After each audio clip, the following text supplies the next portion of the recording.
জুমার দিনেই সাইয়্যিদুনা ওয়া আবুনা আমাদের সর্দার আমাদের প্রথম পিতা হযরত আদম আলাইহিস সালামকে আল্লাহ তাআলা এই জুমার দিনেই সৃষ্টি করেছেন। কফি ইয়াকুবিদ দ্বিতীয় কারণ হলো এই জুমার দিনেই হযরত আদম আলাইহিস সালামের আল্লাহ তাআলা জান কবজ করেছেন, মৃত্যু দিয়েছেন। দ্বিতীয় কারণ হলো কফি নাফখা কিয়ামতের আগে হযরত ইসমাঈল আলাইহিস সালাম সিংহায় উত্তর দিবেন। সর্বপ্রথম সিংহায় উত্তর দেওয়া হবে সেই দিনে থাকবে জুমার দিন। অফি ইসমাহ চতুর্থ কারণ হলো এই জুমার বিশেষ কেন কিয়ামত যেদিন সংঘটিত হবে, কিয়ামত যেদিন সংঘটিত হবে সেই দিনটা হবে জুমার।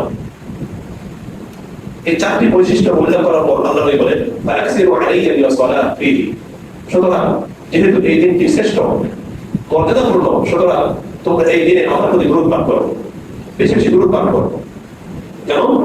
ইন্না সালাতাকুম মা'রুদাতুন আলাইয়া, তার কারণ হলো তোমরা যখনই দরুদ পাঠ করো তোমাদের দরুদ আমি নবীর নিকট পৌঁছে দেওয়া হয় না।